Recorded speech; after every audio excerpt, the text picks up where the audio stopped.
d'entrepreneurs. C'est un étudiant, et là je réponds un petit peu à notre étudiante de l'architecture qui pose problème très sérieux, comment combiner à la fois dans des études, ces études classiques pour avoir son diplôme de l'architecture, en même temps ses formations pour faire de l'entrepreneuriat. L'étudiant statut entrepreneur, ça lui permet même d'aménager, même les examens, il peut les passer quand il peut.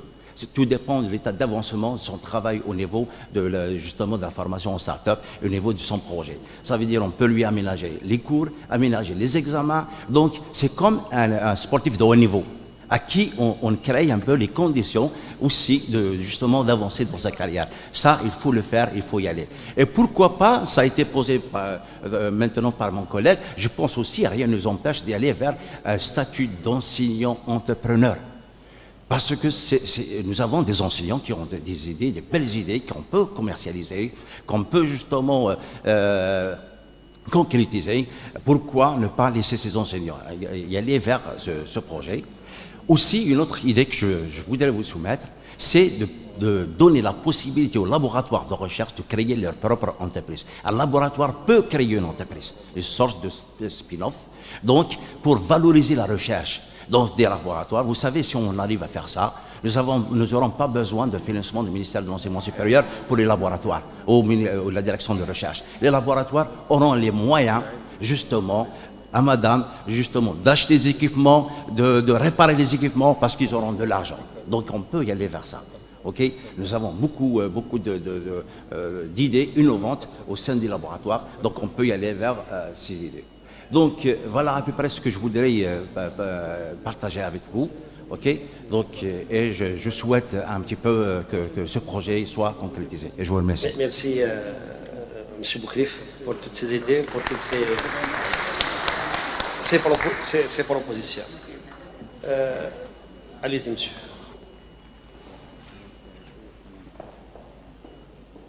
Bonjour, Azul Filawan, un Soufi Iswan. Donc, je me présente, c'est M. Toumzart, responsable du département d'anglais. Donc là, c'est beaucoup plus un questionnement. Et je souhaiterais savoir et avoir plus de détails concernant les possibilités offertes aux enseignants-chercheurs dans le domaine de l'expertise de haut niveau, dans le domaine des langues de spécialité. Donc, que ce soit de l'aspect professionnel ou l'encadrement pédagogique. J'ai personnellement un projet dans ce sens, dans le domaine des langues de spécialité, dont l'objectif est d'appliquer des méthodes pointues et innovantes dans la formation et l'évaluation linguistique. J'ai suivi des formations de haut niveau dans des écoles américaines, telles que TC Columbia et tout ça. Donc là, j'en parle de formation linguistique à orientation professionnelle, peut-être académique, l'encadrement des étudiants, tout ça. Mais on trouve toujours le problème du cadre. Comment appliquer ça? Là, c'est ce que les possibilités offertes dans le cadre des masters existants et des licences n'offrent pas cette possibilité de développer des compétences professionnelles auprès des étudiants. Et l'utilisation des compétences des enseignants-chercheurs. Donc, qu'est-ce qu'on peut faire dans ce cadre? Voilà la question. Nous subissons des concurrences d'écoles privées et tout ça qui font des travaux à orientation commerciale, mais ce que nous proposons là, c'est quelque chose de différent. Ce sont des formations pointues, orientées vers la profession ou la discipline, avec des compétences de haut niveau, basées sur la recherche. Donc c'est un savoir-faire, c'est une technologie qui nécessite d'être développée. Et merci.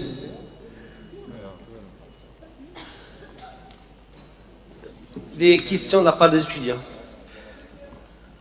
Vous voulez le finir une deuxième fois? Allez, c'est après, donc c'est le monsieur. Bonjour, c'est M. Mélija de département commerce.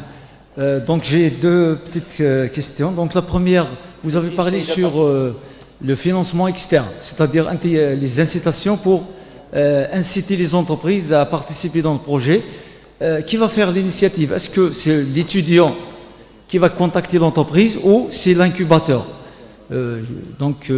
C'est-à-dire qui va contacter l'entreprise pour l'aider dans le financement et pour réussir une start-up, le financement, si on intègre le tissu socio-économique, ce sera très très intéressant. Le deuxième problème, est-ce qu'il y a des mécanismes, parce que vous avez parlé sur mettre le projet entre plusieurs disciplines, c'est-à-dire intégrer plusieurs spécialités, est-ce qu'il y a des mécanismes pour faire rencontrer les étudiants du commerce, du marketing, des ingénieurs, etc., pour lancer le projet, des mécanismes de rencontre pour démarrer le projet? Je vous remercie.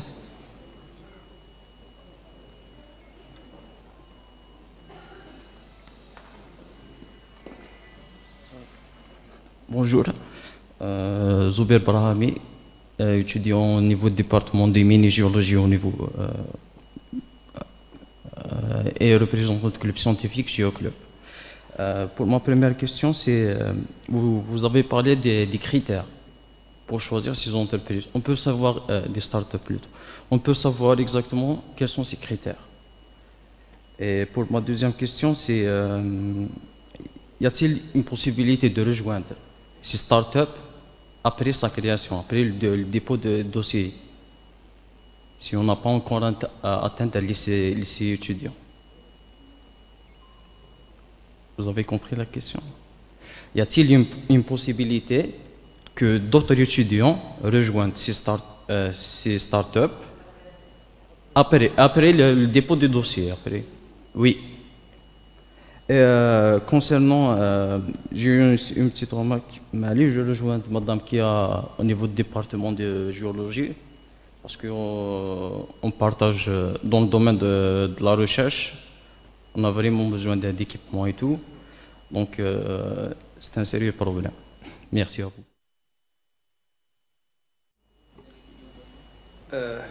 Il y a l'étudiant qui va venir, et puis c'est vous. Allez, venez. Rebonjour, étudiante, je me représente encore une fois, étudiante en master de architecture et représentante du club scientifique Archi-Béjaïa. Alors, j'aurais une deuxième question, c'est par rapport au partenariat international. Y a-t-il une possibilité d'effectuer des partenariats de ce genre? Pour reposer la question plus simplement, si par exemple aujourd'hui j'ai une idée, je veux créer une start-up, en collaboration avec quelqu'un, un étudiant par exemple ou un doctorant qui est dans une université étrangère, est-ce qu'il y a un organisme qui me permet de faire ça? Et merci. Bonjour à tous, c'est Mahlib Amel, étudiante en licence 3 architecture et représentante des fins de cycle licence. Donc pour notre part, en troisième année, on n'a pas de projet durant lequel on aura un thème qu'on peut orienter pour une start-up. Donc malgré ça, est-ce qu'avec juste des idées innovantes, on peut postuler pour une start-up? Et aussi pour ma deuxième question, est-ce qu'on peut travailler avec des étudiants des autres universités dans le territoire national? Et merci.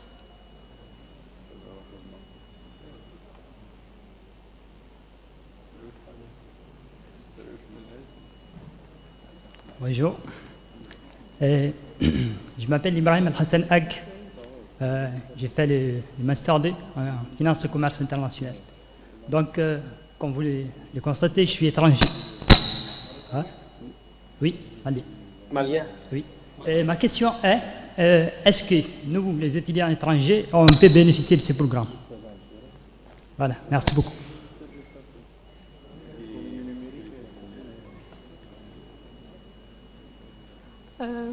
Donc, bonjour à tous, soyez les bienvenus d'abord parmi nous. C'est Sonia Wizem, étudiante à l'Université de Béjaïa, faculté des sciences économiques, gestion et commerciale, plus précisément du département des sciences économiques, présidente du club scientifique des sciences éco. Je vous remercie d'abord pour le programme, pour l'initiative, pour sortir un petit peu de la routine et des coutumes qui disent voilà l'étudiant étudie 3 ans, voici votre licence, après 2 ans de plus, voici votre master, et puis filan salam alaikum. Donc c'est vraiment intéressant. Donc mes questions, vous avez dit tout à l'heure que les critères c'est par rapport au gain. Est-ce que vous voulez en fait un projet juste qui va exploser et avoir des profits, ou bien vous allez prendre en considération par exemple l'économie circulaire, le respect des ODD par exemple, l'innovation dans tous ces sens, genre par exemple verdir et tout. C'est pour ma première question. Aussi, en fait, je rejoins M. Boukrif qui vient de nous dire que, par exemple, c'est injuste, je trouve, bon, c'est objectif, c'est subjectif. En fait, je trouve que c'est injuste de donner justement la chance juste aux L3 et Master 2. Personnellement, je suis en M1, je ne parle pas de moi. Par exemple, je suis en licence 3, fin de cycle. Je m'inscris, je participe et tout. Quand je serai en Master 2, j'aurai la chance aussi de réinscrire, n'est-ce pas? Donc je trouve que c'est injuste de donner une chance aux étudiants plus, en fait, parlons des probabilités. Un étudiant de L3 aura 2 chances, par exemple, par rapport à un étudiant de Master 2. Vous m'avez compris, en fait? Est-ce que... Ok. Aussi, en fait, je trouve les L1 et les L2 aussi ont des idées innovantes. Et si on a invité les fins de cycle parce qu'on pensait que ce sont eux qui mettent là, qui aident des PFE, c'est rapide. Mais vous allez voir pour les années à venir, même le L1, même le L2, même le L3, ok, il n'y a pas de présenter souci. ses idées. Je réponds à la place de monsieur Bellal. Ok, pas de souci. En fait, direct... Oui, voilà. Donc, ma dernière question, en fait, je constate que ce programme-là sera en parallèle avec, par exemple, mes études. Est-ce que ça va être en respectant les horaires de mes études ou bien c'est en détriment de mes études? Est-ce que j'aurai, dans une situation de choix, par exemple, d'effectuer un choix entre mes études, là, mon diplôme classique de master et tout, ou bien, en fait, ou bien faire un choix entre ce programme-là? Dernière chose, et je finis, sur proposition, en fait, pourquoi, ça sera bien de faire une université d'été, Jamia Saifia, comment on dit, on ramasse, comment on dit, voilà, on rassemble les étudiants, les porteurs de projets, ce qu'on veut former par exemple. Dernièrement, je viens de participer à une Jamia Saifia, mais c'était en ligne. Oui, université d'été, c'est ça ce que je viens de dire. Oui, mais... Donc c'est une université d'été, mais l'inconvénient c'était en ligne. C'était Jamiat Ibn Khaldoun en Turquie, en collaboration avec une école de Malaisie. Mais j'aurais aimé assister réellement, apprendre en étant présente réellement sur le terrain, pas juste en ligne derrière l'écran. Même si c'était enrichissant, c'était très bénéfique, j'ai appris beaucoup. Parlons pas de l'attestation ou Haja, je ne l'ai même pas imprimé, mais les compétences que j'ai améliorées, les visions, les vues, ça m'a aidé à développer côté personnel et côté compétences, je dirais. Voilà, c'est tout ce que j'ai à vous dire. Je vous remercie et voilà, bonne journée. Comme ça. Je pense qu'on peut répondre donc à cette série de questions. Allez-y, monsieur. Vous avez une question, je pense, pour la vedette au départ.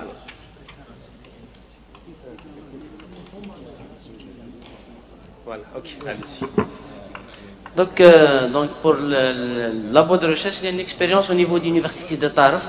Il y a un travail par rapport, c'est un travail, ils font le même travail par rapport à votre travail. Maintenant, il y a une plateforme qui s'appelle Iptikar. La plateforme Iptikar, تقدر تاخذ منها parce que la plateforme Iptikar كاين des plateformes كاين des plateaux technologiques كاين des moyens في d'autres laboratoires. Vous pouvez utiliser ce matériel-là dans vos travaux. Donc c'est clair que c'est impossible de livrer le matériel pour toutes les spécialités au niveau de toutes les universités, mais qui contient de la plateforme, vous pouvez l'inscrire sur la plateforme et vous pouvez utiliser le matériel de différents labos qu'ils trouvent au niveau national. J'aimerais bien de travailler sur l'aspect marketing dans les projets. Parce que, j'ai parlé sur ça, la présentation, généralement le problème de spécialité technique, c'est le côté managérial ou le côté marketing. Il faut faire des formations dans ce niveau-là pour orienter les étudiants à maturer leur idée au niveau de le sortir au niveau du marché algérien ou même marché international. Je pense on travaille beaucoup avec M. Fraga, par exemple, à maturer plusieurs idées au niveau des différentes universités. Et c'est ça l'objectif. Par exemple, à Tarf, on a travaillé avec une étudiante qui fait de l'extraction d'huile, elle a fait des compositions des produits parapharmaceutiques. Après les séances de coaching, le bénéfice est 10 millions de centimes par mois. Ça veut dire que c'est une somme très, très importante. Et l'étudiante qui est doctorante. Ça veut dire qu'elle fait leur travail de recherche, elle a fait le marché de leurs produits en même temps. Ça veut dire que ce n'est pas difficile ou impossible. Comment on peut créer une start-up et on est encore des chercheurs? C'est vrai que c'est une nouvelle culture pour l'Algérie, pour l'université algérienne, mais normalement on peut le faire. Parce que là, je pense qu'on a le chercheur qui peut faire des innovations, qui peut faire des recherches, qui peut faire un travail extraordinaire au niveau scientifique. C'est pas difficile. Le travail au niveau du marché. Il faut orienter nos recherches, bien sûr, pour qu'ils veulent, mais pour tout le monde. Il faut orienter le travail de recherche pour sortir au niveau du marché. Donc, il faut chercher les besoins au niveau du marché et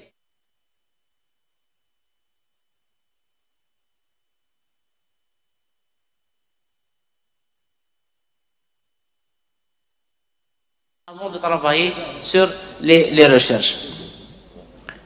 Donc, est-ce que le programme il est uniquement pour les R3 et les M2? On est là pour expliquer la décision 1275. Donc, la décision 1275, c'est uniquement pour les L3 et les M2. Mais l'incubateur, il peut lancer des appels à projets n'importe quel moment. Donc, c'est vrai que le début d'année, normalement, le travail interne va être les L3 et les M2. Mais après ça, quels sont les projets, ou L3 ou M2, on peut lancer des appels à projets pour les L1, les L2, les M1, même des fonctionnaires au niveau de l'université de Bijaya. Parce que, comme vous savez, il y a la décision, اللي خرجت في الجورنال اوفيسيال 69 اللي تعطي الحق لاي واحد انه يدي فاكونس بوندون اون اني ويقدر يكريي لو ستارت اب تاعو ولا لو بروجي تاعو. Ça veut dire qu'il y a la possibilité pour créer le start-up, le projet, حتى عند الناس اللي راهي تخدم au niveau d'université. Donc, كاين la possibilité هذه. Les labos de recherche. Donc, كاين un travail qui m'a كاين هاد la décision 1275, qui m'a كاين un travail sur la numérisation, كاين un autre travail au niveau du ministère على les filières économiques. Les filières économiques, donc c'est un atelier ouvert au niveau du ministère.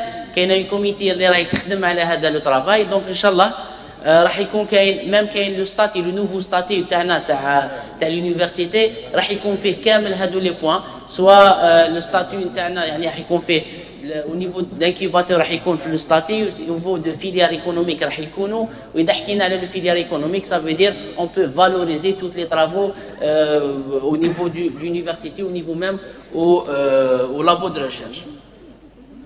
Comment on peut créer la relation entre l'université et l'entourage socio-économique? Donc, mais qu'est-ce un modèle type? Tout dépend des mécanismes au niveau de chaque université. Quelle est une possibilité que l'étudiant a la possibilité pour l'université, l'enseignant a la possibilité pour l'université, l'entreprise lui-même propose des trucs pour l'université. Mais bien sûr, il faut orienter ça vers le vice-recteur chargé de la relation extérieure, parce que le pilote a le travail. Et après, qu'il y a le bureau bleu, le travail c'est orienter et valoriser les contrats le milieu socio-économique. Les critères de sélection au niveau d'incubateur, bien sûr, les critères, ça diffère par rapport les projets de fin d'études L3, M2 et par rapport les autres appels à projets. Parce que des fois, on dit appel à projet fait un domaine de recherche bien ciblé, des fois, il compte généralisé, mais ce qui est sûr que le directeur d'incubateur va lancer, il y a monsieur le directeur. Monsieur le directeur de l'incubateur va lancer les critères de sélection pour tout le monde, باش تكون هكذا la transparence au niveau de l'université. la collaboration internationale, actuellement, on ne peut pas le faire. Prochainement, Inch'Allah, on peut le discuter, on peut le développer, comme a dit M. Mounir, c'est la version 1.0, donc la version 2 ou la version 3, on peut trouver. Mais il y a des projets de collaboration, par exemple Erasmus+, c'est un programme donc, qui est chapeauté par le ministère. S'il y a un travail de collaboration dans des projets de collaboration Erasmus+, je ne pense pas qu'il y ait un problème, parce que c'est un projet déjà qui existe dans l'université algérienne.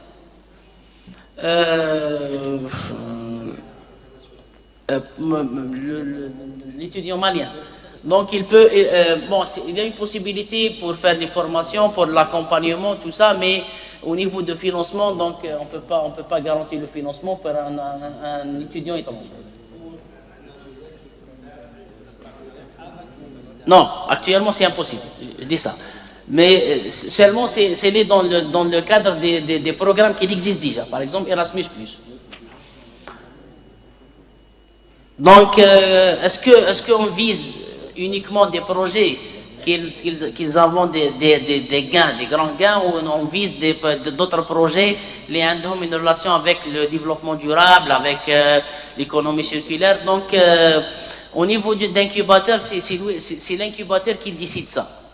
On peut même créer un appel à projet uniquement pour les projets de l'économie circulaire, même l'entrepreneuriat social. Donc, c'est à l'incubateur de gérer la politique au niveau de leur établissement, parce que chaque établissement au niveau national a des caractéristiques, a des spécifiques.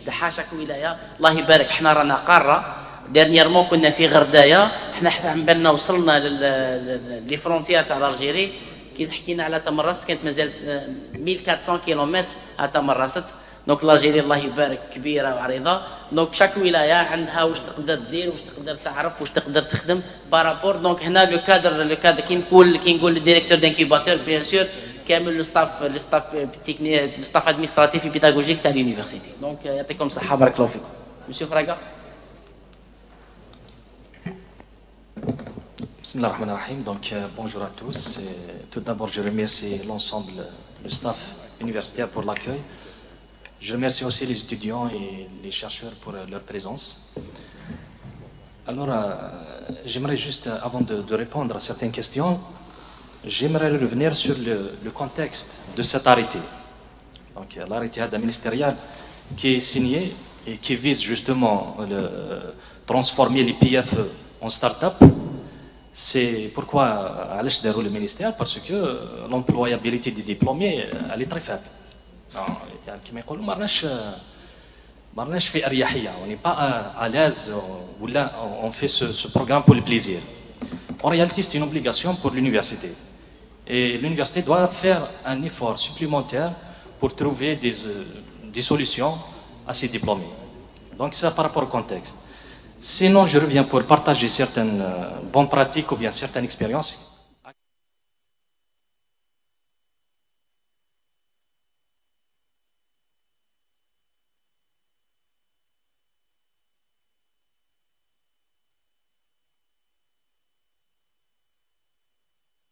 Le business model.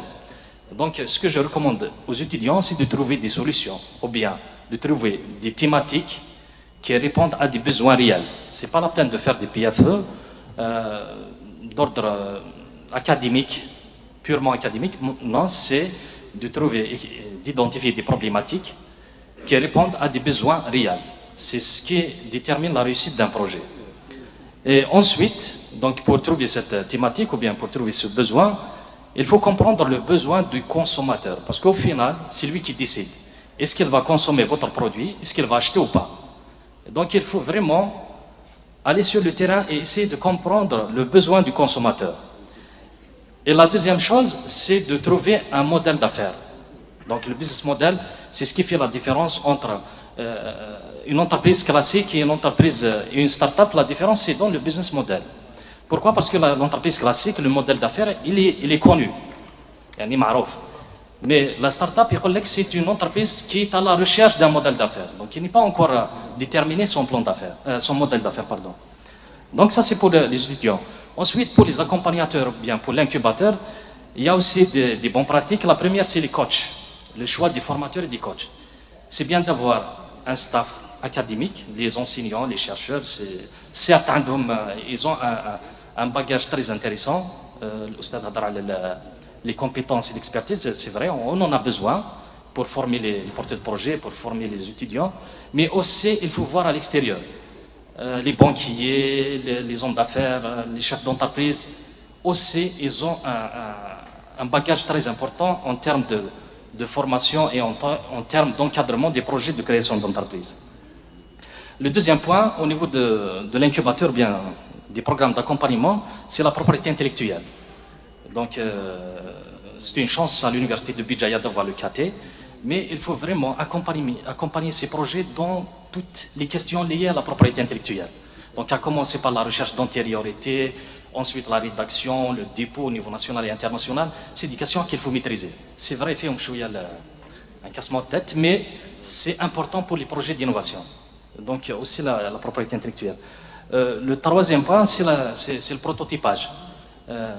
Madame le prototypage, les tests, etc. Donc pour les tests cliniques, effectivement, en Algérie, on ne peut pas faire les tests cliniques pour les médicaments. Mais pour les tests, c'est-à-dire précliniques, pour faire des échantillons, etc., il y a des plateformes technologiques, il y a des centres de recherche équipés. D'abord, l'équipement, en plus, il y a la compétence requise. Donc, pour le domaine pharmaceutique, il y a un centre de recherche à Constantine, c'est un centre de recherche en pharmaceutique à Constantine. Ils ont les moyens, les équipements et l'expertise nécessaire pour effectuer les tests. Et comment justement les contacter? C'est à travers la plateforme Ipticar. La plateforme Ipticar, donc, on trouve toute l'infrastructure technologique en Algérie. Donc, un étudiant, bien un chercheur, il peut créer son compte et contacter les structures pour effectuer les tests nécessaires. Donc, le prototypage, c'est vraiment dans la dimension, bien la démarche start-up, elle est très importante. Parce que si on ne réussit pas, si on n'arrive pas à créer le prototype, à le tester, on ne peut pas avancer dans le processus. Donc, ça, c'est très important. Et bien sûr, pour le financement, bien sûr, la question qui arrive à la fin, c'est le financement de ces start-up. Donc, la formule EDOAN qui existe actuellement, c'est l'ISF. Donc, c'est un fonds à risque qui finance les projets. Maintenant, il n'y a pas de limite. C'est vrai, c'est 20 millions de dinars. C'est 2 milliards. Dans les conventions, c'est 2 milliards. Mais si le projet est intéressant, ils peuvent aller jusqu'à, je pense, 15 milliards ou plus. Parce que le fonds il est constitué d'un ensemble de fonds de banques publiques, donc 5 banques publiques. S'ils sont d'accord, s'ils sont convaincus du projet, ils peuvent aller jusqu'à 15 milliards de centimes. Donc ça, c'est pour le financement. Il y a une question posée par madame par rapport au contrat d'accompagnement proposé par l'Envredette. Ma collègue, elle a fait plusieurs journées d'information sur Zoom pour expliquer les clauses du contrat. Peut-être la clause qui est un peu en ambiguïté, c'est le partage de bénéfices. Donc, de par le statut TANAT à l'Envredette, nous sommes un EPIC, donc à caractère commercial et industriel. On ne peut pas financer un projet sans un retour, sans attendre un retour sur l'investissement. Donc, oui, la somme, on ne voulait pas la fixer. Pourquoi? Parce qu'on a dans l'accompagnement, l'encouragement du start-up. Donc, il a dit que le ministère, c'est nous qui prendrons en charge la totalité. Donc, ça sera gratuite. Mais dans l'absence, justement, des mesures incitatives de la part de l'État, en interne, l'Envredette doit mettre une clause. Et c'est négociable, et bien sûr, on ne doit pas nuire soit à la croissance ou bien à l'image de la start-up. Donc, mais de par notre statut comme EPIC, on doit justement essayer de rentabiliser les efforts ou bien l'investissement de l'Envredette. Voilà ça pour le contrat. Il y a aussi une question par rapport aux étudiants première année, deuxième année, troisième année, etc. Donc l'incubateur, au fait, il aura 2 programmes. Donc le programme, l'arrêté 1275, c'est pour les PFE. Donc l'étudiant doit être en fin de cycle. Mais en parallèle, l'incubateur peut organiser des challenges ou bien des séances d'information pour sélectionner les projets en première année, en deuxième année, il n'y a pas de souci. Le partenariat avec des étudiants à l'étranger, donc si c'est à l'international, donc si c'est un étudiant algérien qui étudie dans une université à l'étranger, ça pose aucun problème. Si c'est l'inverse, ça dépend de la loi pour l'investissement d'un étranger en Algérie. Il y a certaines mesures qu'il faut respecter. Voilà, et merci. Bonjour tout le monde. J'ai écouté avec un grand intérêt les différentes questions posées à la fois par nos chers collègues, mais aussi nos chers étudiants. Parlons des startups et de l'entrepreneuriat. Il faut évoquer l'approche par écosystème. C'est parce que on avait connu des personnes ayant fait un cursus en Algérie. Par la suite, ils se retrouvaient en France, en Angleterre, aux États-Unis et au Canada. Et tiens, elles innovent avec des brevets, des inventions, même dans le cadre managérial. Quelqu'un de chez nous, qui a fait l'université algérienne, a innové dans une nouvelle approche managériale avec Yves Chapelot au Canada. C'est le courant triplex en communication et stratégie des entreprises. Il faut aller se poser la question. Si la personne est restée chez nous en Algérie, où notre écosystème d'innovation et notre écosystème entrepreneurial fait défaut, il faut le dire. D'ailleurs, l'arrêté 1275, elle vient définir un cadre, jeter la balle aux universités et aux étudiants en fin de cycle, a priori, avec des incubateurs. Et l'histoire des maisons d'entrepreneuriat, le professeur Boukrif a souligné la chose, elle existait quand même plus d'une dizaine d'années. Mais quel résultat? Certaines, elles étaient plutôt prisonnières de ceux qui géraient cette maison entrepreneuriale. Ils ne s'ouvrent pas sur autrui. Et quand on est universitaire, on doit s'ouvrir sur le reste du monde. Partager ses idées, là, pour les étudiants pluridisciplinaires. Les entreprises, dans le temps, en termes d'innovation, on fait appel plutôt aux gens du commerce, aller travailler dans des laboratoires sur des projets innovants. À la grande surprise, l'innovation, ça a directement relation avec le risque d'échec. On va dire 75-80% des nouveaux produits lancés sur le marché subissent un échec. Une bonne partie meurt dans l'œuf, avant carrément, d'accord? Il y a des entreprises ou bien des startups travailler sur une idée innovante, d'autres, de leur côté, ils vont carrément développer quelque chose de révolutionnaire qui dépasse carrément l'aspect innovant du projet. Dans un séminaire, j'ai paraphrasé Peter Drucker qui disait l'organisation, c'est un groupe de personnes ordinaires dont l'objectif de réaliser des choses extraordinaires. Il m'a dit, monsieur, chez nous, on est des personnes extraordinaires qui font des choses ordinaires. Eh oui, dans cet espace, côté enseignant ou bien étudiant, chacun a une idée. On peut faire le recensement, peut-être on va trouver une, deux, trois idées qu'on peut faire aboutir par un projet de start-up.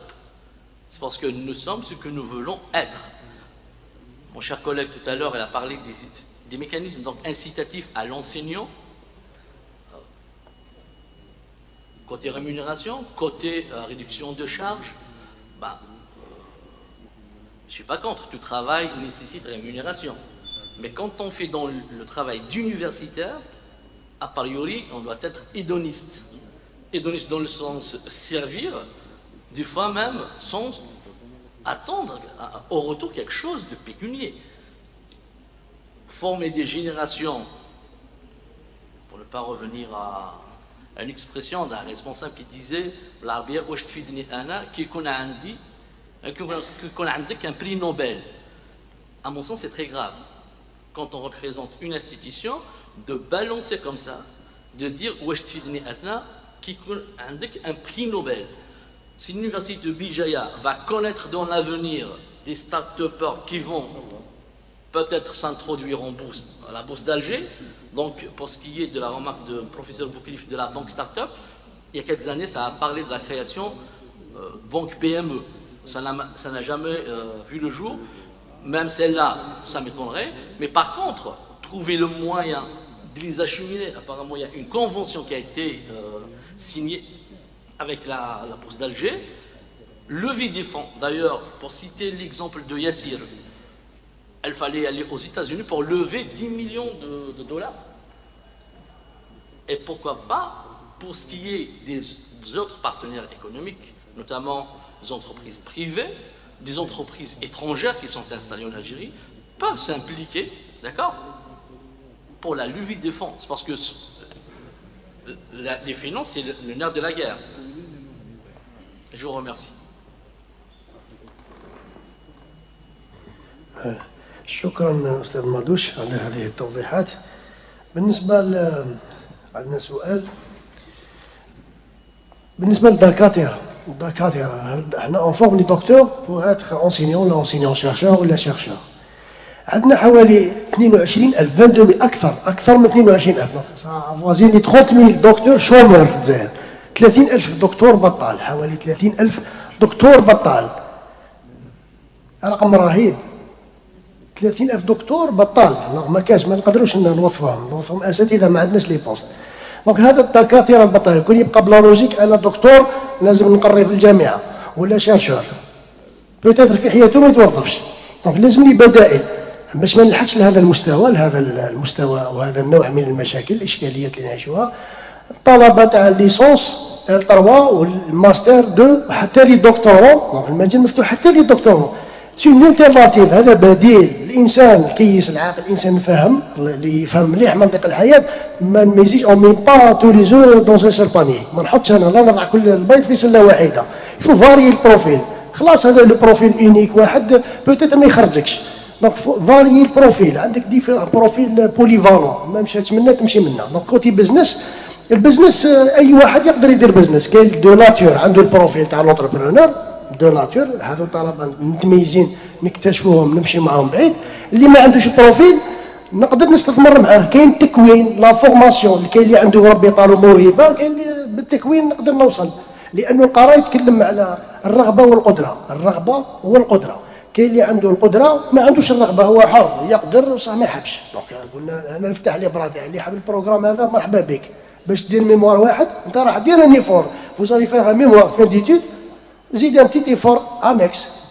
الميموار تاعك لا ميثود كلاسيك في لاريدي الطريقه الاعتياديه، دير ميموار تاعك في لا ميثود كلاسيك، تزيد انكس ملحق في حدود 30 صفحه كوتي بزنس. كيفاش نسوق هذا الحل اللي اقترحته بطريقه ابتكاريه وفي شكل مؤسسه ناشئه. دونك ما تعرفش كاين لانكيباتور، كاين لاكومبانيومون، تزيد ان بتيت ايفور فقط. دونك عندي دوزيام بوسيبيليتي، لي زيتيديون اللي فريمون بريون عنده بروفيل تاع اونتربرونور، ربي خلقو انت خلقك اونتربرونور تاع بزنس. نعرفوا لي جروب بيل جيتس وستيف جوبز وزوكربيرغ ما كملوش لي زيتيد تاعهم. دونك عنده البروفيل تاع اونتربرونور، ما حنا نقدر نشونجي الموند اونتيي بلي كاباسيتي اللي عندي. ماشي نقول لكم ما تقراوش، مي نقدر. علاش لا؟ دونك كاين لا دوزيام بوسيبيليتي ليتيديون اللي يقدر يكونكريتيزي، عنده لينوفاسيون يقدر يكونكريتيزي. ما نمشيش في اللوجيك الاولى، انا نروح ندير ستارت اب كوتي بزنس فقط، ندير ميموار تاعي ستارت اب، ما كاش تيماتيك اوردينير كلاسيك، نخرج من لا بيداغوجي. كاين حنا فريمون سا نيسيسيت فريمون ديتيكتيو اللي عنده لونتربريز هذه قادره. سي دوزيام التيرناتيف، نقدر الا مشى في لا ديمارش هذيك لا نوت اللي يديها ترومبلاسي ستاج لو ديرني سومستر تاعو. دونك لي كريدي في لو ديرني سومستر، الميموار تاعو اللي راح يدير ميموار ستارت اب ترومبلاسي ستاج تاعو ستاج في لونتربريز لو ديرني سومستر. مي هو عنده فورماسيون بازيك من البرومي سومستر حتى لو ديرني حتى لافون ديرني سومستر. دونك عنده لا بوسيبيليتي. دونك ليتيديون عنده لو شوا، سوا يمشي في لا ميثود كلاسيك ميموار عادي مع استاذ في التخصص، واضافه الى مشرف ثاني في الجانب بزنس موديل كانفا، بزنس كوتي بزنس، واللي يمشي في لوجيك ستارت اب مباشره. عندي فكره ابتكاريات نقدر نجسدها بشكل مؤسسه مبتكره. وهذا هو الرول تاع اليونيفرسيتي. اسكو اليونيفرسيتي تخرج غير لي ديبلومي فقط؟ قال حتحولوا لنا الجامعات تخرج لنا رواد الاعمال. هي لا خرجت لنا رواد الاعمال، هذا واش نحتاجو حنا، لانه عندنا عجز باكثر من مليون مؤسسه. الاقتصاد الجزائري عندنا عجز باكثر من مليون مؤسسه، اكثر من مليون مؤسسه، مونك عجز. عندنا حاليا حوالي مليون وخصنا مليون باش نحقوا لي نور انترناسيونال. دونك لازم نمشي في هذا التوجه، نقدم للطلبه اللي قادر. كاين تكوين تقدر ان بتيتي فور. طالبات راح تسأل اسكو يقدر طالب؟ نعم يقدر. طلبه جزائريين وداروا تكوينات بالموازاة في التخصص. النجاح غير مضمون، لازم تخدم اونتربرونور. معناتها ليتيديون ولا ليكيب تعيش المشروع، ماشي خدام ستاج كيما ستاج من 8 ل 4. تعيش المشروع تاعك، لوبجيكتيف نحقق المشروع. طرح الاستاذ سؤال مهم، انه هل الشهاده واش راح تقدم لي؟ الشهاده ما تقدملكش. لوبجيكتيف سي لونتربريز، معناها تحصيل حاصل الشهاده سي لا كونكريتيزاسيون، نحق نجسد الشهاده. فاش تكون، فاش تقدم الاضافه للطالب ولا الفريق. دونك اون فورم دي زونتربرونور. اذا ما عندناش كونكريتيزاسيون دي ستارت اب، عندنا دي زانتربرونور. دونك هذو لي زيتيديون عندهم ان بروفيل ميور. Quand ils postulent في les entreprises, ils auront toujours la faveur de sélection. Donc ils ont راح يكون عندهم الأولوية في التوظيف.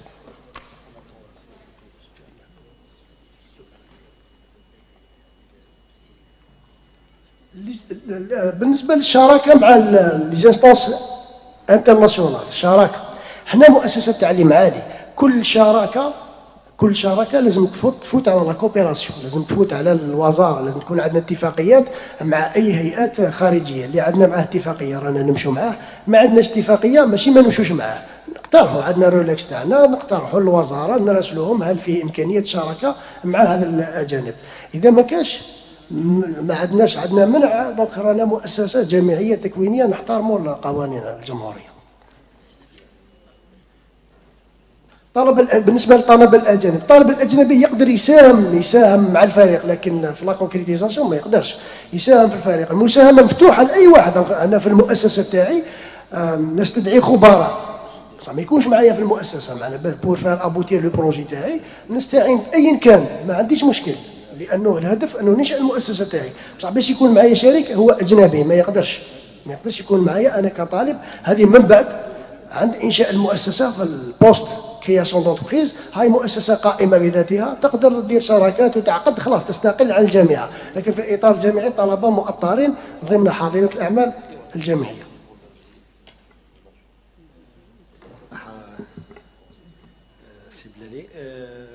S'il y a des questions, on va prendre une troisième série de questions.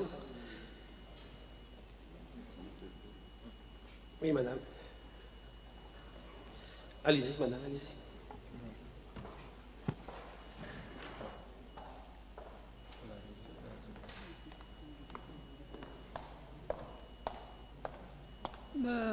Bonjour à tous, donc c'est madame Meklat, je suis enseignante à la faculté des sciences économiques, en même temps responsable du master finance d'entreprise. Je vous remercie pour votre intervention et pour cette initiative.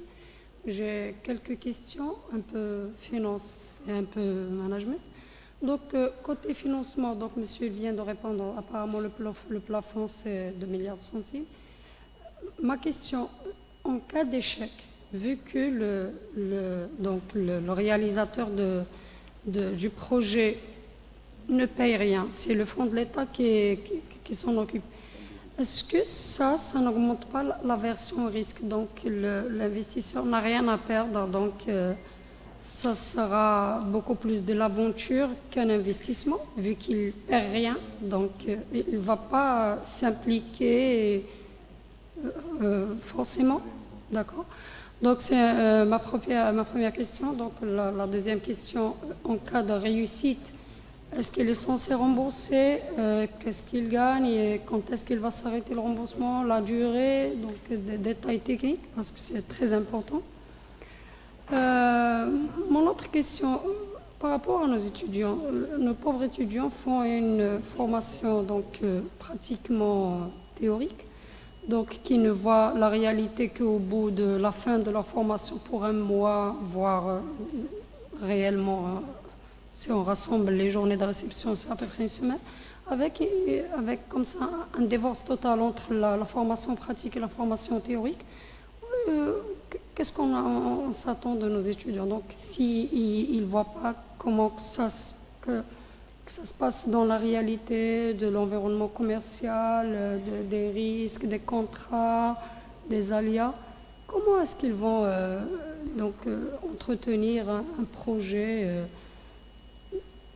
Voilà, donc c'est un peu c'est un peu flou. Il n'y a pas une base. Ils font rien en alternance, ils font pas autant de stages, autant une formation comme ça qui les met en relation avec la pratique des choses. Il y a un autre détail. Pour créer une entreprise et faire aboutir une start-up, donc il faut avoir des connaissances pluridisciplinaires. Donc il faut un peu des finances, un peu de l'économie, surtout du marketing, de côté juridique, côté fiscal. Est-ce que cet incubateur offre cette formation? Parce qu'être diplômé en finance, donc on connaît tout ce qui est finance, mais on ne connaît rien en juridique, on ne connaît rien en tant que fiscalité et marketing, c'est un handicap. C'est un handicap. Donc, il faut tout un tout. À mon avis, il faut tout un tout pour réussir. Bien sûr, on aimerait bien voir nos étudiants réussir. Une autre remarque par rapport aux critères de sélection, comme vous avez dit, la première étoile, c'est pour les étudiants qui n'ont pas fait le rattrapage, qui sont brillants. Je peux vous rassurer qu'il y a des étudiants brillants, mais qui font tout le temps le rattrapage, parce qu'on peut avoir des idées innovatrices sans être comme ça excellent en informatique ou bien en anglais. Je pense que c'est une mesure discriminatoire, donc d'attribuer une étoile pour ceux qui ne font pas de rattrapage. À mon avis, l'essentiel, c'est l'idée. L'idée, elle doit être novatrice. Et on ne regarde pas les notes, parce que vraiment, c'est un peu discriminant. Voilà, je vous remercie et je vous rends la parole.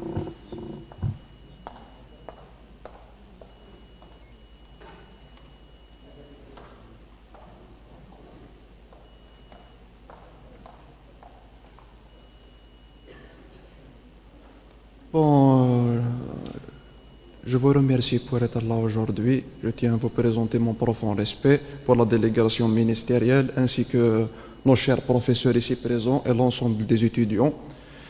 Bon, je ne vais pas nier que j'ai des idées que je compte bien concrétiser sous forme d'entreprise. J'ai oublié. Je m'appelle Berkane Adam, représentant des masters de spécialité entrepreneuriat. Juste, j'ai besoin de quelques précisions parce que je compte bien concrétiser mes idées sous forme d'entreprise ou bien de start-up. La faculté d'adaptation est une faculté essentielle pour un entrepreneur. Donc, l'un des professeurs ici présents a précisé que les critères de sélection des étudiants, puisqu'on ne peut pas sélectionner l'ensemble des étudiants de L1 jusqu'au Master 2, il y a énormément d'étudiants. Donc, les critères de sélection des étudiants.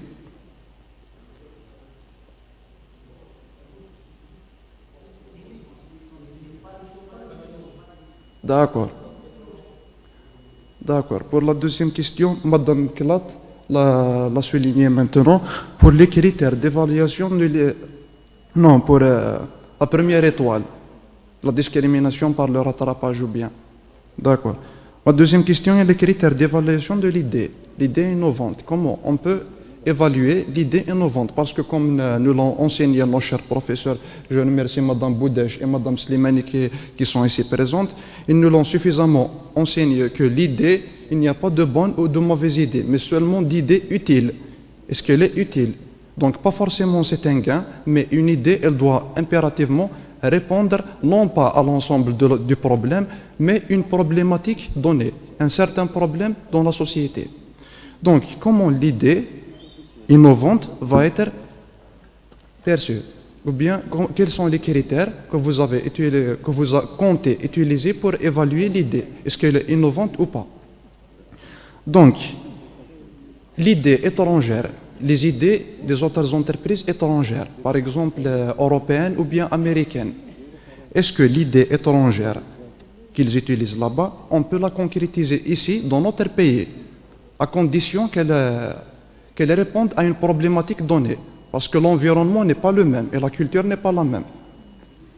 Est-ce qu'une idée étrangère peut être considérée ici comme une idée innovante? Parce que vous avez forcément des critères pour l'idée que vous avez nous évaluer selon les idées. Est-ce que l'idée étrangère peut être considérée comme étant une idée innovante ici même? Et je vous remercie à tous et à toutes.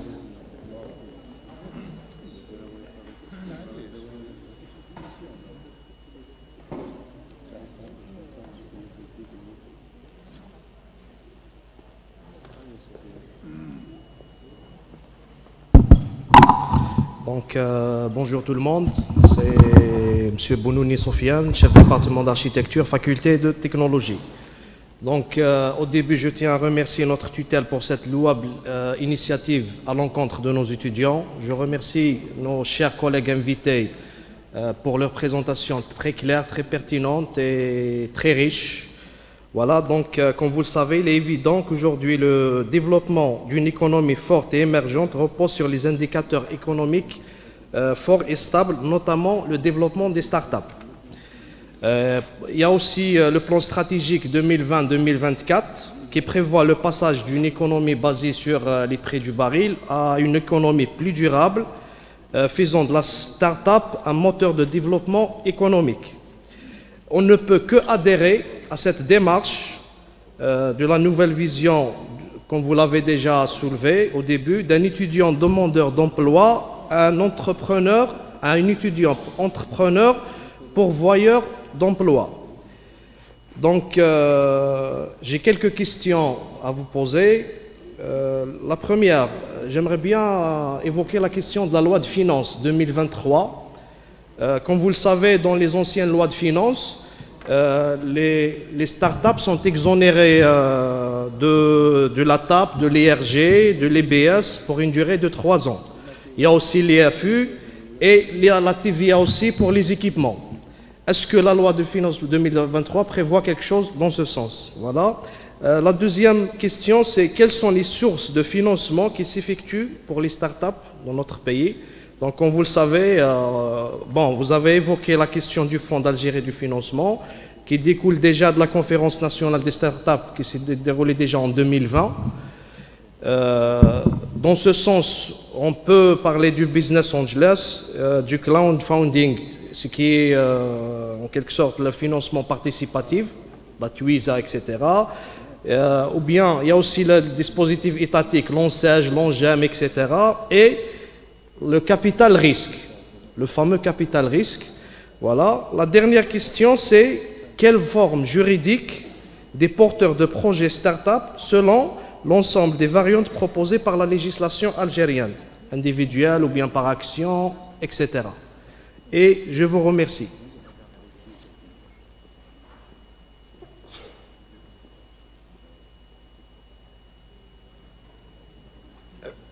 Oui, M. Bouzidi.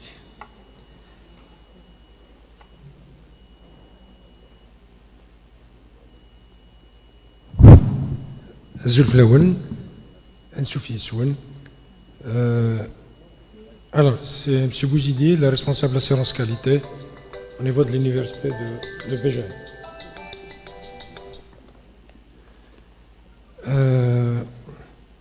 Je tiens d'abord à vous remercier donc, pour cette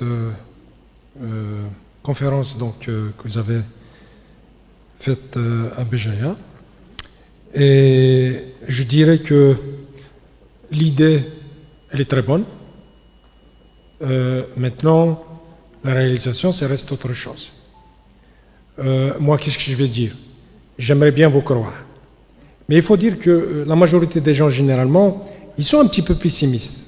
L'historique nous a montré qu'on nous a promis beaucoup de choses et on n'a pas réalisé. Donc, les premiers pas que vous allez faire sont très importants. Et là, donc, il faut réussir. Afin que tout le monde ici puisse vous croire et ensuite que ça devienne une démarche qui sera poursuivie par la suite. Donc, c'est très important. Essayez, bon, c'est des conseils que je vais donner, essayez donc de ne pas prendre de la quantité. Donc, les premiers pas que vous allez faire sont très importants. Donc, les personnes, bien les projets que vous allez essayer de réaliser sont très importants. Si ces projets-là sont effectivement concrétisés, donc ça va faire un chemin qui sera perpétué par la suite et poursuivi. Donc, je vois quand même qu'au niveau de cette idée-là, qu'il y a un ensemble de mesures, d'abord mesures incitatrices vis-à-vis même des entreprises, donc afin qu'ils puissent financer effectivement ce genre de projet, et ensuite aussi des prises en charge des projets innovants, en termes de financement et en termes aussi d'infrastructures, etc. Ça, c'est très important. Donc, c'est dans ce sens-là qu'un étudiant puisse créer une entreprise, etc. Sinon, si vous lui dites, allez-y, fournissez les moyens, le local, ensuite, vous devrez nous offrir des garanties, c'est pas évident qu'un étudiant puisse s'engager dans cette procédure-là. Donc, tout ça, c'est important, mais les premiers pas que vous allez faire sont déterminants. Il faut réussir, et à ce moment-là, il faut prendre un échantillon réduit au départ, mais l'essentiel, c'est d'installer la démarche et d'avancer dans le futur. Je vous remets la parole et merci. Processus. D'autres questions, sinon on va passer aux réponses. Oui, monsieur Jarbo.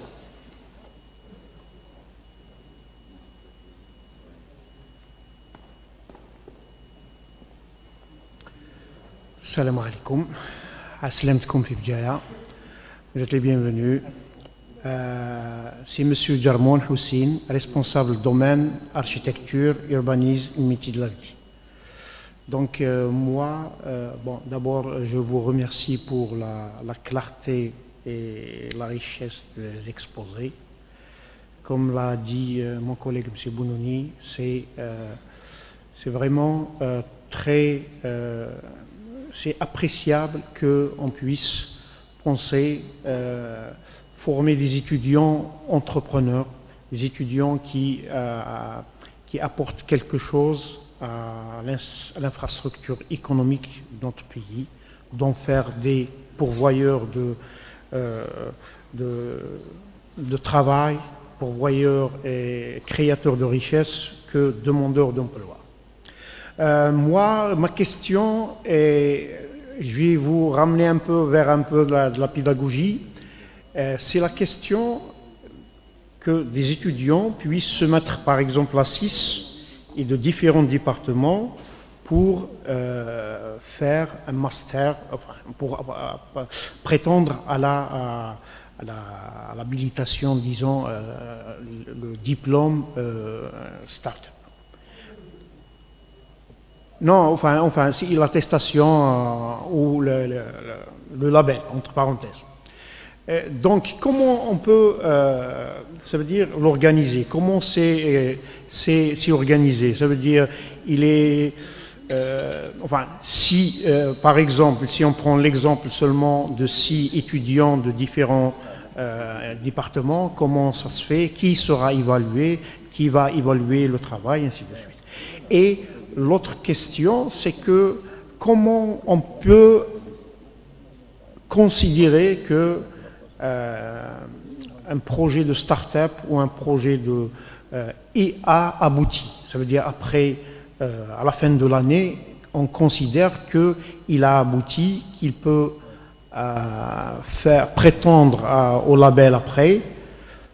Et là, sinon, est-ce que c'est le fait que les étudiants ont fait l'effort de préparer ce travail-là, on considère qu'ils ont droit à avoir ce label. Et merci.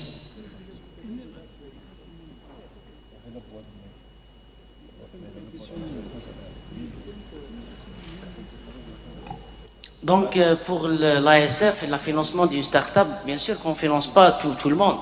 Donc, il y a des critères de sélection. Il faut sélectionner d'abord les bonnes idées, les idées qui ont un marché, les idées qui faisant des formations au niveau économique, au niveau juridique, au niveau comment on peut prendre le label.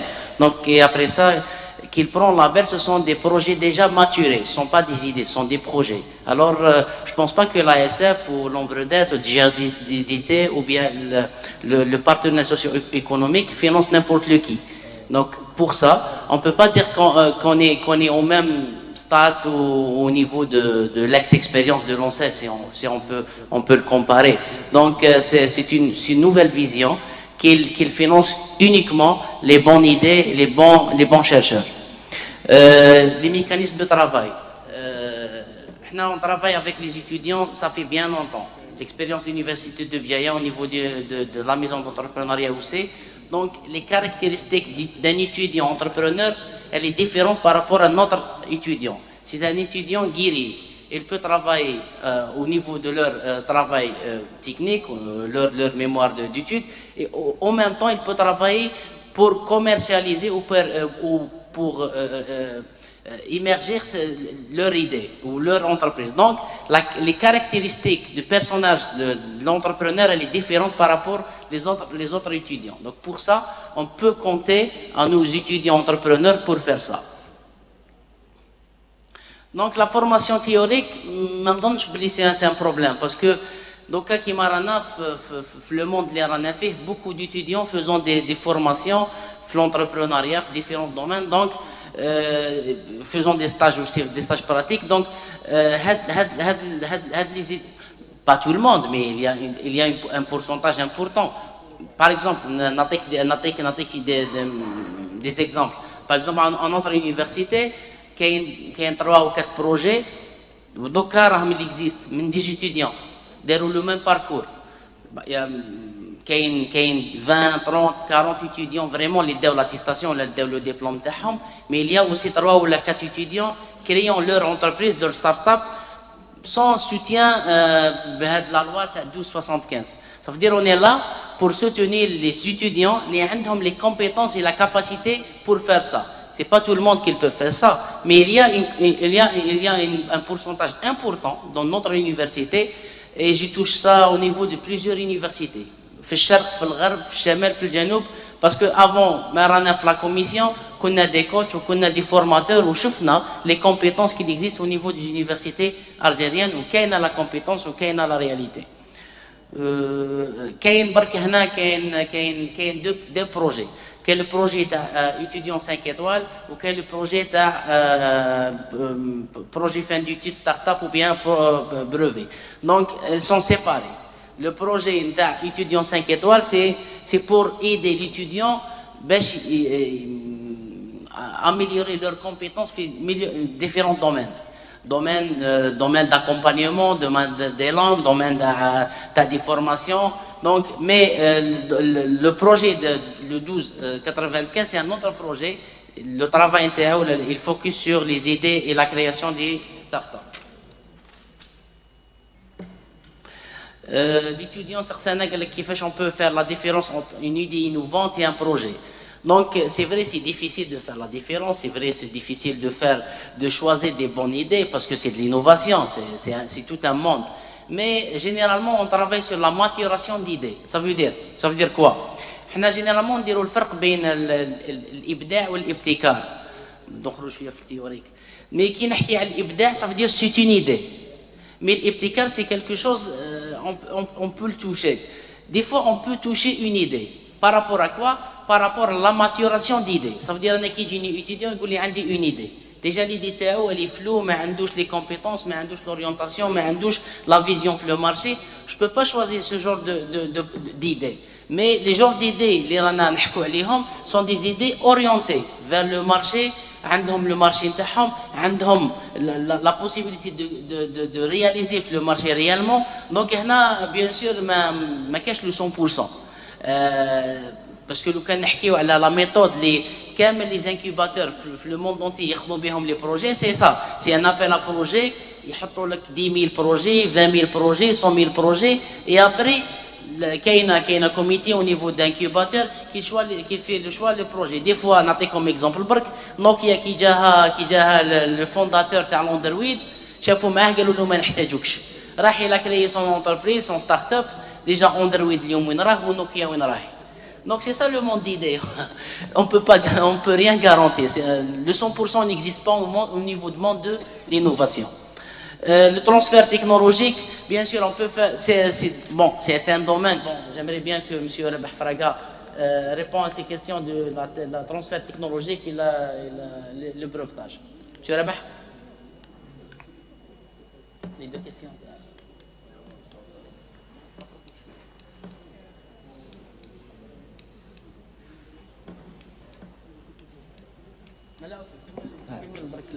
Juste par rapport à la question de madame concernant le remboursement.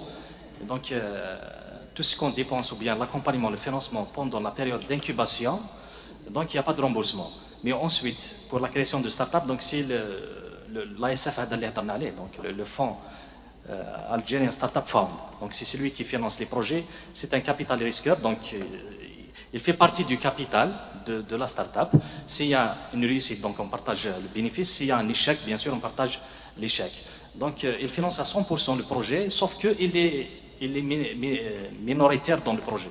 Donc il ne peut pas dépasser les 30%, je pense, entre 30 et 50%. Malgré que le capital total, c'est l'ASF. Mais il est minoritaire, pourquoi? Parce que le start-upper, bien le porteur de projet, il doit avoir la main mise sur son projet.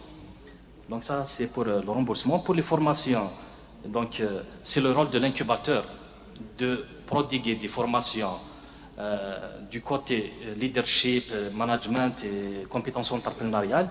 Et ensuite, bien sûr, les compétences techniques. C'est aussi important. Il y a l'étudiant qui a posé la question par rapport à l'innovation. Donc, sur quelle base? On dit que c'est un projet innovant ou pas. Donc, le premier critère, c'est est-ce que le produit ou bien est-ce que l'innovation crée de la valeur? Sinon, ça ne sert à rien de parler de l'innovation. Donc, c'est un produit classique. Sur le plan réglementaire, donc, comment le ministère des startups, il donne ou bien il évalue les projets pour donner un label projet innovant? Donc, il y a 3 critères. Soit c'est un produit innovant, donc le produit même, c'est un produit innovant. C'est quelque chose qui n'existe pas sur le marché. Ou bien le procédé de fabrication, il est innovant. Donc, la technique, comment je produis, elle est différente de ce qui existe. Donc, j'ai apporté une nouveauté par rapport au processus, au procédé de fabrication. Le 3e, c'est le modèle d'affaires. Donc, la manière comment je commercialise ou bien je mets sur le marché le produit taille, il est différent. Par exemple, Kima Yassir, c'est un service de transport classique, mais le modèle d'affaires, il est différent. Donc, c'est pour ça que le projet, il est innovant. Oui, ça existe ailleurs. Justement, la question par rapport à est-ce qu'une idée qui existe ailleurs, si on l'applique en Algérie, est-ce que c'est de l'innovation? Bon, on ne peut pas dire que c'est de l'innovation, mais ça dépend du contexte. Par rapport au contexte algérien, le marché algérien, c'est de l'innovation. Mais pour la concrétiser, il y a vers quelque chose de pratique. Et donc, si l'innovation, elle existe ailleurs, elle est protégée par un brevet, par un droit de propriété intellectuelle, je ne peux pas déposer un autre brevet. Donc, par exemple, le produit, il est protégé par un brevet en France. Si à Bijaya, j'aboutis à une invention similaire, si je la dépose, donc c'est une base de données internationale, je ne peux pas avoir le brevet. Par contre, je peux l'exploiter, je peux la commercialiser si elle n'est pas protégée en Algérie. Voilà, donc la protection elle est internationale, mais l'exploitation elle est éparpillée. Ça dépend où elle est protégée par le titre de propriété intellectuelle. Donc ça c'est par rapport aux idées. Et il y a monsieur qui a posé la question par rapport à l'aboutissement. Quand est-ce qu'on va dire que le projet il est abouti? Donc effectivement, lorsqu'on aura le label. Donc si le projet aura le label projet innovant, donc en quelque sorte le ministère de l'enseignement supérieur, bien l'université a fait son travail. Maintenant c'est l'autre ministère, c'est le ministère des startups qui doit prendre le relais pour financer la startup. Donc par rapport à l'interne, par rapport à l'université, c'est le label projet innovant. Et bien sûr, pas tous les projets qui seront accompagnés les rejoignent vers les startups. Donc s'il n'y a pas d'innovation, il peut aussi bénéficier du dispositif ANAD pour création d'une micro-entreprise par l'ASF. C'est bon.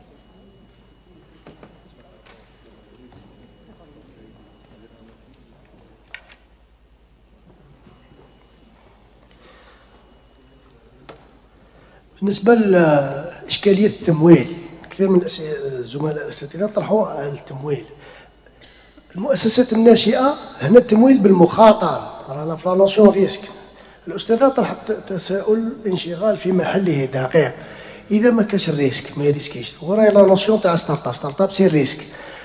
باش تحصل على التمويل لايسف معناها تضمن نجاح المشروع. باش تعطيك لابيل افالي لابيل معناها لازم تضمن هي باش راح تشارك معك في المشروع، حتى فيها مخاطره، لان ندخل سوق فيها مخاطره حتى وندرس كل الاحتمالات.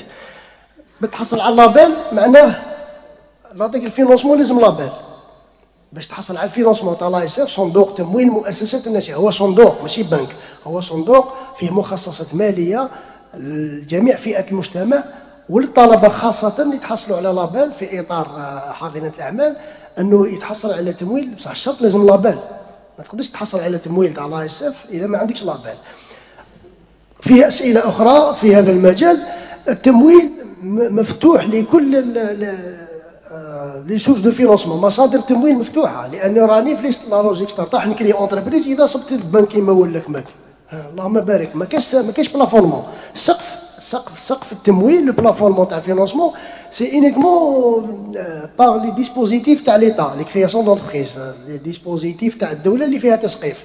بصح التمويل المتاح كراوند فوندينغ، تمويل تشاركي، عندك بزنس انجلز، ارباب العمل اللي يحبوا يفينونسيو ريسكيو. اذا صبنا امكانيات ميكانيزمات باش نمول بالشراكه، فريق عمل ان جروب ديتيديون مع لونسينيون امنوا بالمشروع تاعهم وصابوا مصادر تمويل. ما كاش بلافونمون، يا با دو بلافونمون في الفينونسمون. الفينونسمون بلافوني عندما تكون اموال تاع الدوله، مخصصات الدوله باش نعاون المشروع ينطلق، فيه بلافونمون، فيه تسقيف.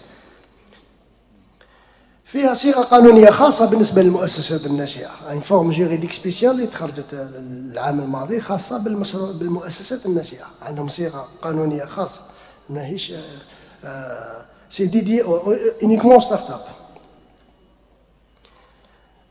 معايير الانتقاء تتكلموا عليها. معايير الانتقاء هو قابليه، هذا لازم يكون فيه جانب ابتكاري، والابتكار ما يقدرش واحد يحكم عليه. علاش لازم تكون في الفريق تاع لا سيليكسيون، فريق في الانكيباتور يكون بلوري ديسيبلينار، يكونوا مختصين في مجالات مختلفه، وكل ما يكون عدد الاعضاء في اللجان عندهم تخصصات مختلفه تكون القدره على رؤيه الجانب الابتكاري في المشروع. رؤيه واحده يقدر ان نحكم على مشروع في الرؤيه تاعي قاصره، قال هذا ما فيش ابتكار، رؤيه تاعي هذه. بصح كيما يكون معايا فريق راح نتناقشوا، راح فيه مداولات، انه فيه عندنا معايير انغري ديفالياسيون، عندنا انغري ديفالياسيون اللي فيها لاسبي انوفور، لينوفاسيون، لا كريديبيليتي، لا كاباسيتي دو كونكريتيزاسيون، دونك لا كونكريتيزاسيون دو بروجي، اسكو فيه قابليه التجسيد.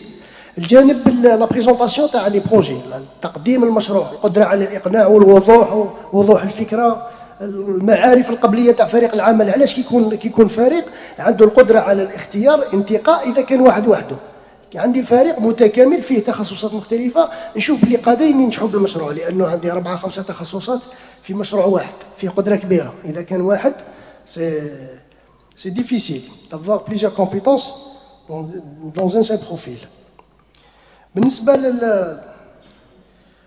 الاستاذ مسؤول خليه الجوده، استاذ مرمومون تحس بينا، ترى احنا خدمنا في المقاولاتيه وما عندناش، ما كانش عندنا صيغه قانونيه في الاورغانيغرام، ما اكزيستي ميم با، دونك ما عندناش. هذه رؤيه تشاؤميه. قول لي استاذ، قول لي راني متشائم، ما تقوليش كاع راه متشائمين، هضر على نفسك، لانه نشوف بلي الناس متفائلين بالاسئله، لانه حسبك. احنا خدمنا في التيران، كنا في دار المقاولاتيه، ما عندناش صيغه قانونيه، ما كاش اونكراجي لك تخدم وحدك. نحسب الاستاذه من جيبك تخدم، باسكو تجيب دي زانفيتي، الريلاسيونيل تاعك تجيبهم للطلبه باش تقدم افاده للطلبه. الاداره نعذرهم، يقول لك ما عنديش انا كيفاش نجيستيفي البيمون، تولي تكوتيزي مع الزملاء باش تحمر وجهك وتقدم للطلبه تاعك باش دونك انا حاسين الحمد لله جات قرارات وزاريه. هذا قرار وزاري، اليه تنفيذ، وقرا نروحوا للتنفيذ، ما راش نتناقشوا باش نشوفوا نعدلوا. تعديل لو كان ما كانش ننفذوا، التعديل يجي عن طريق هذو لي ديبا، هذا الفيدباك. كل الانشغالات تطرح، عندنا ندوه وسط، ندوه شرق وندوه غرب ولقاءات جواريه، وتكون فيه تعديل في الطبعات القادمه ان شاء الله بريمير فيرسيون. دونك راح نجربوا، راح نبداو مع الطلبه تاع الليسونس وتاع الماستر فانسيك، ممكن مع الاقتراحات مع المزاوله. احنا خدمنا مع الطلبه، على بالنا بلي كاين طلبه في بريمير اني عنده بروفيل، ياخذ بريمير اني يدير ستارت اب تاعو، عنده بروفيل ماشي يستنى حتى ال 3. دونك نقدر نخدم معاه، فيها امكانيه في الحاضنه مفتوحه، مجال مفتوح لكل الطلبه. عندك فكره ابتكاريه رواح. هذا المشروع خاص بالطلبات على نهايه التدرج. رانا نقولوا بلي ما كاش توظيف، ما كاش دكاتره بطالين، نروح نعطيك بدائل، نعطيك بديل تكون في التخصص. عندك ميزه اضافيه اخرى، تحب تنشا مؤسسه تعرف، لانه المشكل انه اللي كان عند الطلبه المتخرجين عنده شهاده ما يعرفش وين يروح، مين يبدا، ما كاش لا بروكسيميتي. هذو لي ديسبوزيتيف اللي راهم دوكا راهم بروكسيميتي، راهم مع الكاتي لي نابي هذه ولوندا مع الكاتي ريبريزونطون داخل لونتربريز. المؤسسات هذو عندنا اتفاقيات، كل الجامعات عندها عدد كبير من الاتفاقيات لي كونفونسيون نديرو نتصوروا في السيت تاع اليونيفرسيتي وخلاص. البلو يتبع بيرو دو ليزون ورا يلحق الاتفاقيه هذه ورا ملحقه فيها دي ستاجي للطلبه فيها امتيازات للطلبه. دونك كاين هذه الهيئات ترافق وتتابع ونعدلوا من الاقتراحات الدوريه سيبرمون مفتوحه. معناه مدير الحاضنه يراسل اللجنه وزاريه وطنيه فيها تخصصات مختلفه. في اللجنه عندنا ممثلين تاع قطاع التعليم العالي، حنا نعرفوا المشاكل تاعنا. معنا لوفردات اللي هي في القطاع تاعنا الوكاله الوطنيه للتنميه البحث العلمي، هي مديريه في البحث العلمي. عندنا مديريه البحث العلمي دي جي ار اس دي تي، ومعنا ديريكتور جينيرال دي ستارت اب. عندنا وزاره المؤسسات الناشئه عضو في اللجنه. معنا راح نتعاملوا مع مينيستير دي ستارت اب. الهدف هو مرافقه الطلبه اللي عندهم القدره، عندك القدره والرغبه، ارواح جيب الفكره تاعك نرافقك فيها باش تنشا المؤسسه الناشئه تاعك. بالنسبه للتحفيزات تكلمنا على التحفيزات. من بين التحفيزات فقط نذكر استاذ قال ينشا المؤسسه تاعو، يبدا المؤسسه ديجا البروبليم الاول تاع الكريه لوكاسيون، وين يكري ما عندوش دراهم.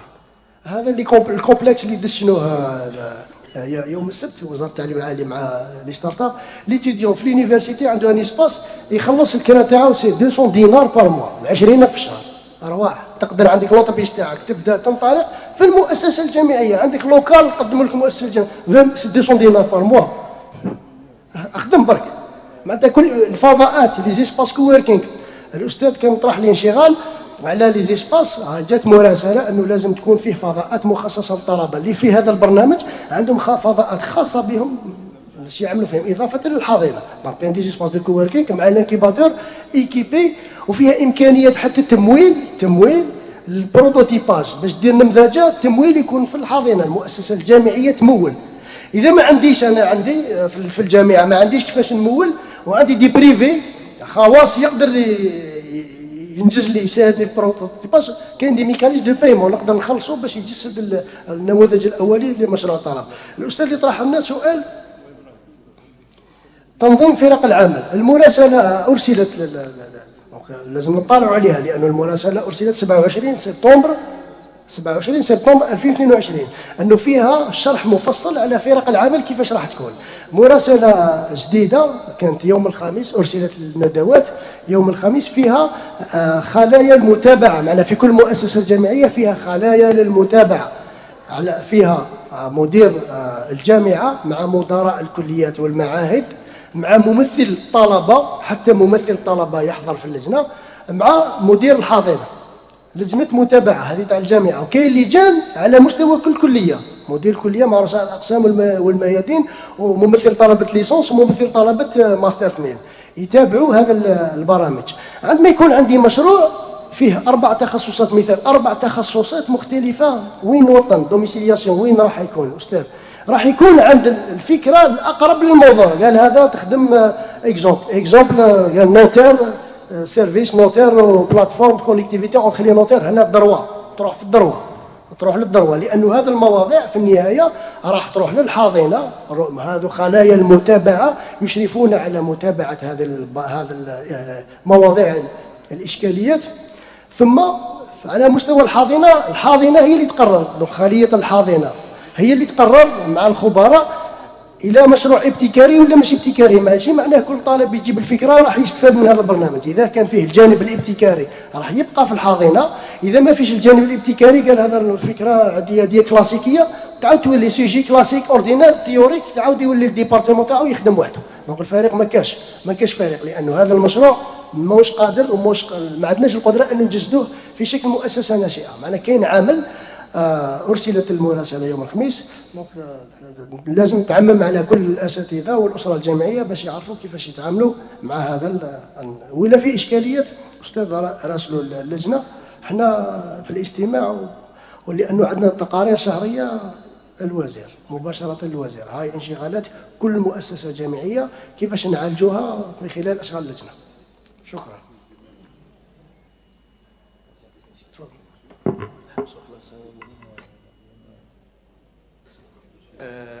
Oui, Monsieur Mahmoudi. J'espère que vous serez rapide. Alors, bonjour tout le monde. Donc, c'est M. Mahmoudi, responsable de la maison de l'entrepreneuriat et enseignant-chercheur à la faculté des sciences économiques, des sciences commerciales et des sciences de gestion. Donc, je remercie les intervenants pour l'alacrité de leurs interventions, d'avoir fait le tour des universités pour expliquer les dispositions d'application de l'arrêté 1275.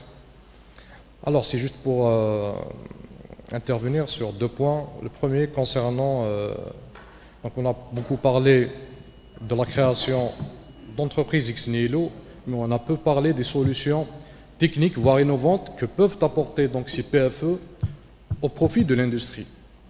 Et j'invite nos étudiants à réfléchir dans ce sens. Ça pourrait apporter beaucoup de solutions aux besoins d'industries qui sont en manque de solutions techniques et innovantes. Deuxième point, ça concerne, en fait, il y a une confusion.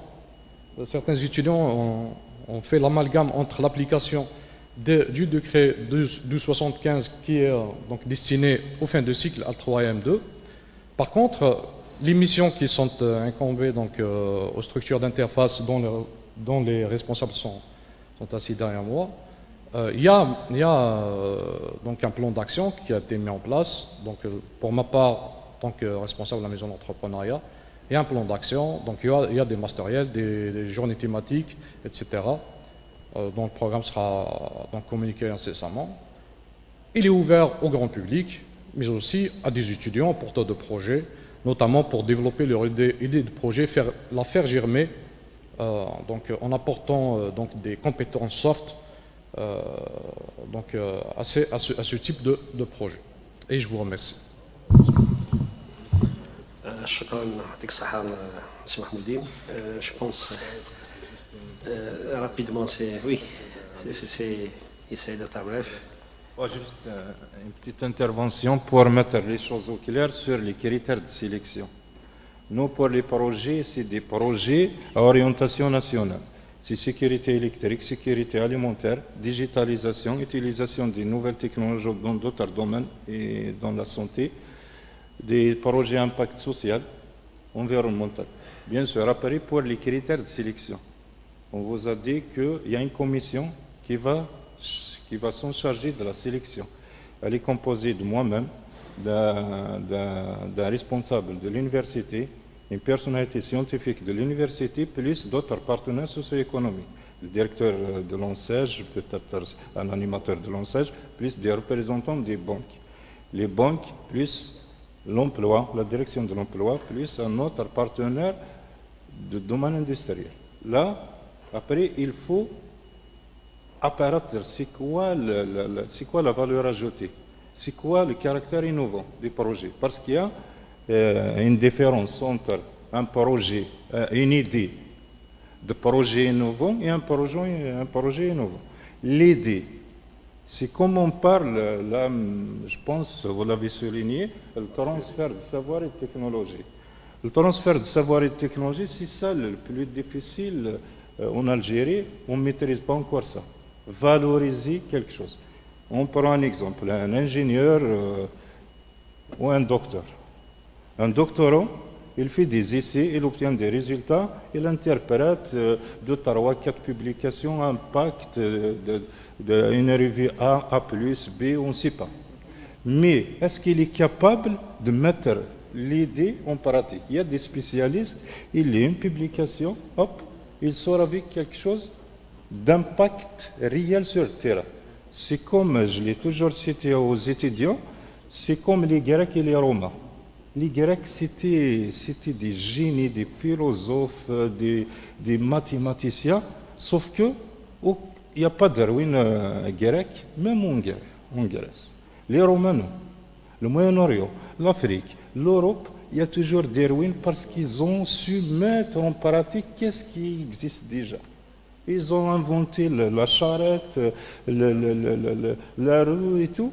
Ça, c'est le transfert de technologie. Comment prendre quelque chose sur le papier théorique et le mettre en pratique? C'est comme, je le dis, je suis dans le domaine génie électrique, le théorème d'Ampère, c'est 18e siècle. Actuellement, tous les automates programmables, tous les sorties de l'automate, c'est le théorème d'Ampère. Mais lorsqu'on dit ça à Ampère, à son époque, il ne va pas nous croire. C'est quelque chose, un phénomène physique il se déborde sur quelque chose d'industriel. Ça, c'est le transfert. C'est-à-dire, un étudiant, il ne vient avec une idée innovante. Mais comment concrétiser son idée pour qu'il devienne projet innovant? Après, c'est l'équipe qui va s'en charger de son accompagnement, qui va lui peut-être donner ça aussi.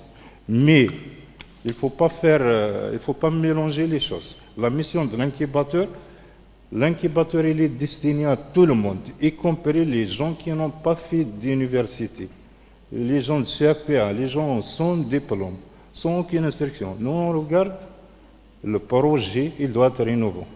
Mais après, le décret de 75, ça concerne uniquement les fins de cycle. C'est-à-dire, on va faire bénéficier un maximum d'étudiants fin de cycle qui ont des idées, qui ont envie de travailler sur son projet de fin d'études et qui va être débordé sur une start-up, sur une... Après le caractère, là, je pense qu'ils l'ont souligné, pour les levées de fonds. Même s'il n'a pas un caractère innovant, il peut être une entreprise classique. C'est l'ANED qui va s'en charger, c'est les mêmes banques, c'est les mêmes mécanismes. Le plafond, c'est 10 000 dinars. Bon, après, on a l'avantage, je suis moi-même, M. Ouattah, on fait partie de la commission de validation des dossiers. La commission, ils nous ont rassuré n'importe quel projet qu'on sélectionne à travers notre incubateur, il sera financé. Après, nous, on préfère bien sûr un projet innovant, parce qu'il va avoir label projet innovant, label start-up, il va bénéficier d'autres facilitations. Après, pour le choix du matériel et tout, ça dépend de l'entrepreneur, il choisit le régime réel ou un autre régime, c'est-à-dire on peut acheter des trucs sans TVA.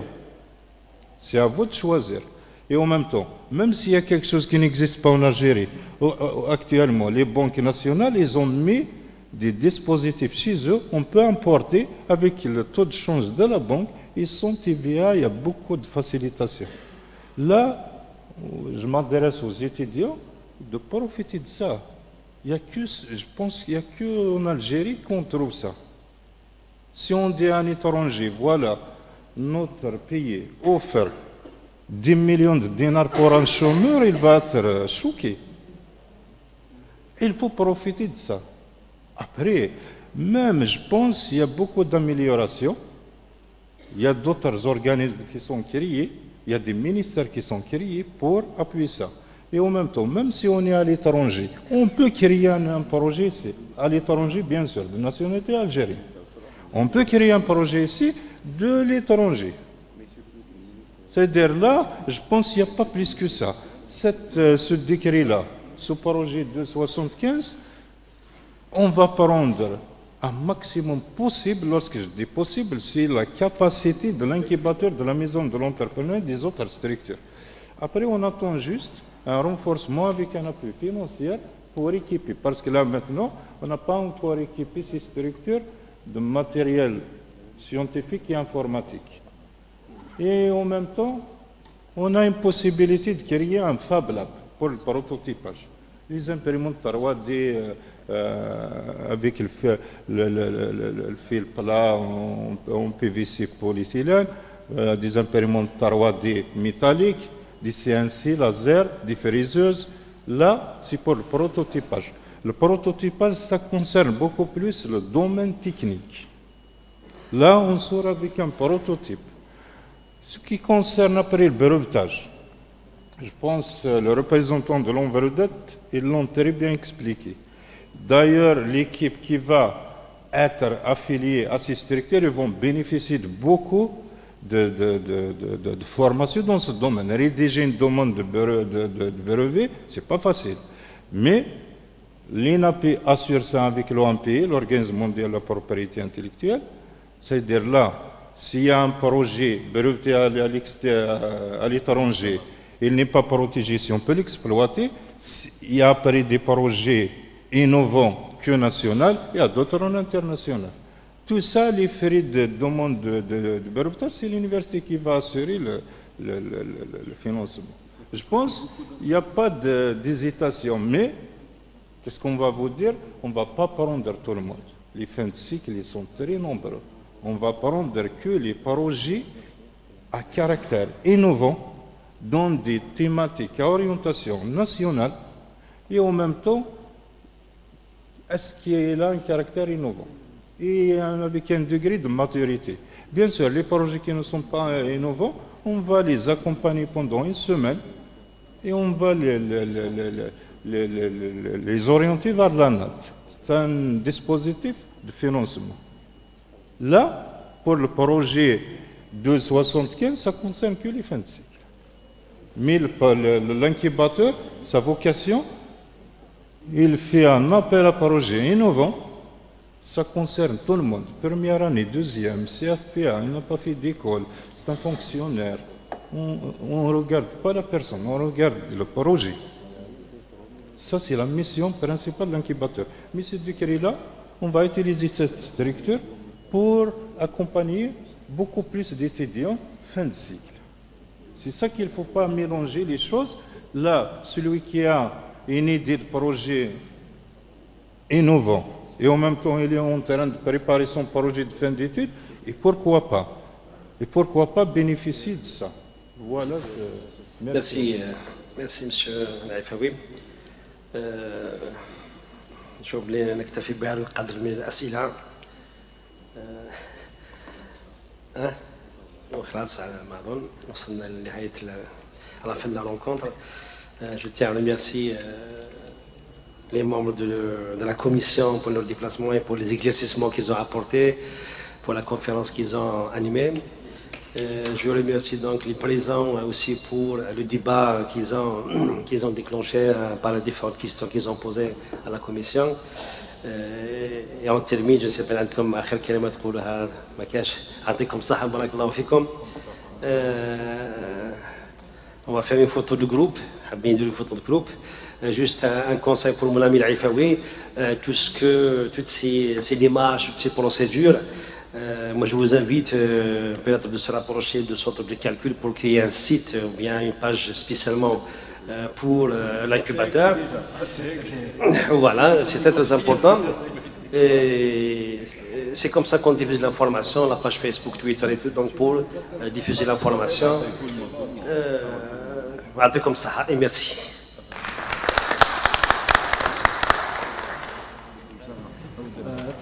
La visite.